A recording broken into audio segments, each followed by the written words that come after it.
and it's not politicking. One, truth be told, this kind of money, the new approach, is personal to holder.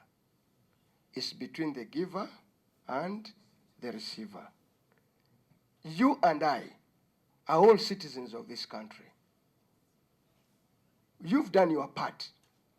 You put your ears on the ground, the media, and established that the money was being given out. Now we are asking, there's no way I'm going to move in everybody's home or the leader of opposition or any other and say, have you received? Did you, and do a house check? We don't have those powers. But what we can take on our members is that at least the minimum we can request of you is to testify that you have not taken. Two, there is a new leadership in Parliament. That was then, this is now. There was a LOP then, there is a new LOP. Now there is a whole new leadership. It can't be business as usual. This leadership is not a continuity of the past leadership. It has its own agenda, it may fill its own challenges, it may have its own scores, it may have its own challenges. But the new leadership has chosen to take that approach. The leadership then, I was part of it, took another approach then. But that was then. The circumstances were different.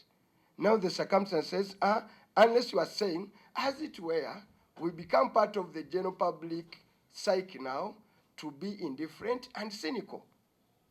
And say, we can hardly do anything.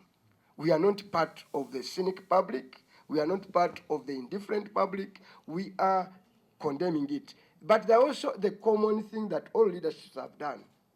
I've been here for the last 12 years.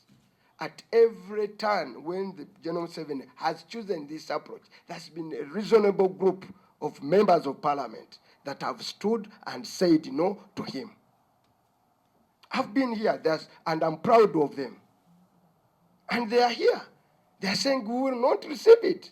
And I'm proud of this team and the members who have the moral authority to walk away from 100 million. May God be with you, who have the capacity to do so. So this national also problem of condemning omnibus, sometimes the only way you can help a country is by encouraging those who do good and giving them a pat on the back and tell them well done. That will encourage more to come out. But if you do omnibus, condemn everybody, stigmatize everybody, say everybody is bad, you are part of the problem. You are not part of the solution, because exactly the giver of money, that's what he wants. You are playing his own game. So I encourage you, the media, live on the positive side of life and continue to believe that you and other Ugandans and other members of Parliament are a force of good. And I'm here, I've been here for the last 12 years. I've seen some don't even come back. And we don't care whether the public believes in it, but our conscience is clear, and our conscience is a guide. So we want to encourage you, the media, and the general public, please remain positive. The leadership, the General 7 wants to give up, wants you to give in, to surrender, to know that everybody is bad, nobody can help you. That is not the case. He does it. He has done it to religious leaders. He has done it to political leaders. He has tried to also corrupt the cultural leaders. He's doing it to everybody. So the sober Ugandans, we want to rally you to stay positive, stay inspired, and stay firm in condemning this kind of action. And I'm one of that public, and these members are one of this public. Please encourage and salute these members of the opposition who have found a reason and the courage to say so. Even as they say so here, there is a repercussion. The leadership here will not like what we do, but we are not here on their own volition. I'm not here because Anita Mongo wishes me to be here. I'm not here because my friend Taiba wishes me to be here. I'm not here because General 7 wishes me to be here. I'm here because I'm voted by the people of Butambala and Ugandans at large. And those are my masters, not any soul here in Kampala. So let them not threaten any member, because we will, in the next few months, defend every member of the opposition that has been true to our values. We are going for an election. I can pledge on behalf of the opposition, those of you stand firm, you'll have our full backing, 100%. And the people of Uganda will be so kind to you to return you. Can you have Luganda? Yes. We are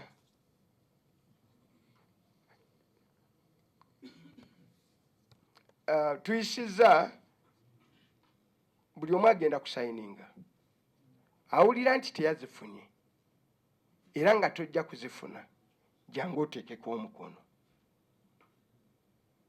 Tubasaba mwenna gye muli ng'oli naffe ng'olya ssente zino tewazitutte era tojja zitwala, jangu oteekeko omukono ku kigambo ekigamba sijja zitwala saazitutte era nzikola ki, nzevumirira. Kyekitono kye tusobola okukolawo, kubanga tetuli mu mitima gy'abantu, tesusula mu nnyumba z'abantu, tetubeera nabo ekiro n'emisana, ate tetugenda kubalunda nga nte. N'olwekyo tuli balaalo titugenda eyo tulunde ababaka olw'eggulu oyiseewa olwewo osuzeewa obwo obusobozi tetubukola ki, tetubuyina.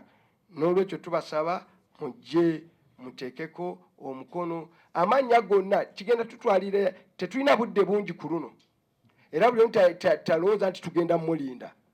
Wiiki eno weeneggwerako ku bbalaza buli amannya ago tujja gassa mu media, tulage nti bano be basobodde okuvaayo ne bateekako emikono nga bazeeganye ssente z'ekibi eza sitaane tebaazitutte. Kye tusobola okukola, otherwise tubeebaza nnyo okubeera wano. Basooka kunyumyamu, otegedde ne Bayibuli egamba nti kigambo n'afuuka omuntu, kati okunyumya kwafuukamu ddi okubi. Nolwekyo twagala okukubiriza bannayuganda, by the way, mwongere okunyumya ku bubbi. Buli gye muli eyo mu nnyimbe muki, mwongere okunyumya ku bubbi. Okunyumya tekuliimu sitaani. Ffe be tuli wano kuba bakimbuuziza mu Luzungu ti kyanjawulo ki? Nemaga no. Ekyenjawulo waliwo obukulembeze obupya obutaaliwo emyaka 2 n'ekitundu. Ekyokubiri n'embeera ya njawulo. Kati buli omu ku ffe tulekeraawo okubeera ng'eyo ne tunyooma ebikolwa. Abano ababaka be muli wano bangi mwekumu abakutte kamera n'abalala abatuuliriza bangi senga be babadde wano nga be bawadde 10 bandizitutte. Because some people speak as if bo bali ku heaven. Bangi kuwona abatuuliza n'abatuvuma eyo abagamba nti tunyumyamu bunyumya be bandizitutte.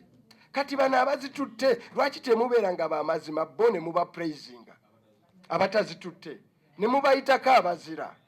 Because the common thing here, obutatwala ssente buli mu buli kibi, bw'otozitwala sipiika agenda kukyawa.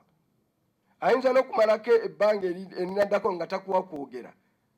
Bw'otozitwale n'abalonzi abamu bayinza ozikusaba nga tozirina nga balowooza wazikoze eki, wazitutte. N'olwekyo buli mu buli kimu kye bagenda okufeesinga abatazikutte. N'olwekyo njagala okusikiriza bannayuganda nti engeri gye tusobola okuzimba eggwanga tuliseemu amaanyi, abakola ebirungi tubasiime, olwo tuvumirire n'abakola ebiki ebibi. Nemmwe buli omu mwagala byonoonese. A bad story yesinga okufuna publicity. Learn to publish also good story. N'abakola ebirungi mubasiime. Mugambe nti kakati bano abatudde wano mubatunule mu face, mubateeke ku mitimbagano, mugambe bano tekuli azitutte. Bekubako yazitutte nga abadde wano nga mulina obujulizi mumuteekeko kasaako. Mugambe nti gwe yes tiwabadde ne bamuwanga awo ne balopu ne ba Jonathan Oduulu naye tulinayo obujulizi obulaga nti gwe wakutte.